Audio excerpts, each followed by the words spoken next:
Deputado, PLN 4, qual é a expectativa de análise desse projeto e a importância dele, por favor? Eu acredito que seja apreciado na comissão às 11 horas desta terça-feira. Acredito também que será aprovado, até porque não temos mais tempo, estamos no fio da navalha. Ou aprova ou já não vai ter mais condições de se pagar o BPC para as pessoas que têm deficiência física, os portadores de necessidades especiais e também para boa parte daqueles que estão recebendo benefícios por idade, os velhinhos mais pobres. Então eu acho que será aprovado. Se não for aprovado a primeira versão, que é 248, e tiver muita dificuldade, eu vou ser obrigado a colocar uma outra proposta que eu tenho de 146 bilhões, porque o que os partidos de oposição reclamam é que nós estamos dando um cheque em branco para o governo federal, ao conceder 248 bilhões de oportunidade do governo emitir título da dívida. Então nós teremos um plano B para isso. Mas o acordo que os partidos de centro independente fizeram ao governo federal, o governo concordou, que é justamente liberar recursos para habitação e recursos para defesa hídrica, para segurança hídrica. Então eu acho que é praticamente o mesmo que a oposição quer. O que a oposição quer é liberar recursos da habitação, Minha Casa Minha Vida, os programas de saneamento, de água, assim como também o recurso para a educação. Então eu acho que praticamente avançou, eu não sei como é que vai se comportar a oposição que legitimamente reivindica esses programas, que o governo libere esses recursos, que são recursos importantes, mas são justamente os mesmos pontos que os partidos de centro independente estão batendo. O que acontece caso esse plano B seja colocado em prática? Caso não se consiga o plano A, precise partir para o plano B. Qual é o impacto disso? Porque o valor é bem menor, né?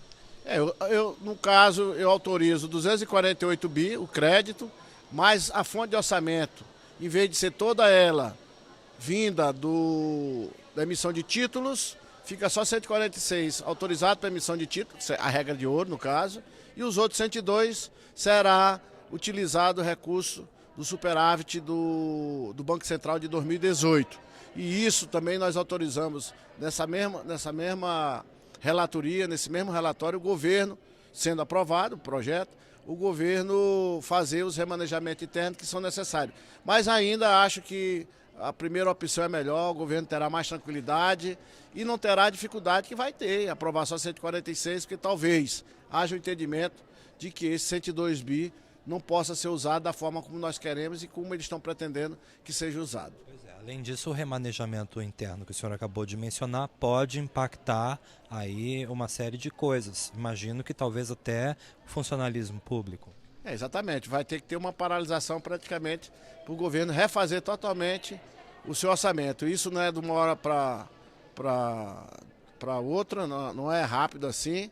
O governo vai ter que parar praticamente, fazer as outras atribuições que estão fazendo dentro da área econômica para se ajustar. Então, eu entendo que o melhor mesmo seria aprovar o 248. E eu defendi sempre que fosse lá os 146, mas depois que eu tomei ciência de toda a dificuldade que o governo terá para implantar a execução de programas que não sejam os 248, que eu me convenci de que realmente precisa dos 248. Deputado, rapidamente para a gente fechar, ambiente político. Semana passada a expectativa era limpar a pauta completamente, não se conseguiu isso na semana passada. Essa semana a gente inicia com uma série de crises, inclusive crise interna no PSL, crise do ministro da Justiça. Como é que o senhor imagina que vai acontecer aqui no plenário amanhã? Porque ainda continua sendo necessária a limpeza da pauta para se chegar no PLN. É necessário que o governo faça acordo, inclusive com os partidos da oposição, no que diz respeito ao plenário. Eu acho que tem 5 vetos destacados. Esses vetos, se for feito um acordo entre todos os partidos e o governo, pode-se fazer inversão de pauta e se votar logo imediatamente o PLN 4. E em seguida se votaria esses 5 destaques que ficaram, que tem que ser individualmente, tem que ser um por um, demora bastante tempo. E se houver obstrução desses PLNs, desses vetos, que são individuais, de votação individual, ele vai demorar bastante. Eu creio que duas, três sessões para vencer a obstrução. Então, é necessário acordo. O que a oposição pede é legítimo. O que a oposição pede são esses programas sociais. Não vai tirar nada além do que já existia no próprio orçamento, da própria LDO, da própria programação do governo de médio e longo prazo, que é o PPA. Então eu não vejo que há nenhum obstáculo em relação a isso. Assim como também tem que convencer os líderes dos partidos da base de manter os deputados e senadores no plenário, porque não será uma votação tranquila, será uma votação estressante. Assim como também você fala das crises políticas que afetam o funcionamento da Câmara e do Senado. Logicamente que afeta. Essa crise que foi gerada no fim de semana, com esses vazamentos, eu tenho certeza que isso vai dar munição para muitos parlamentares, para ficar contra o governo. Vai ser uma munição muito forte e a gente tem que entender que essa pauta é dos pobrezinhos do Brasil e que nós não podemos estar misturando, mas que influencia, influencia.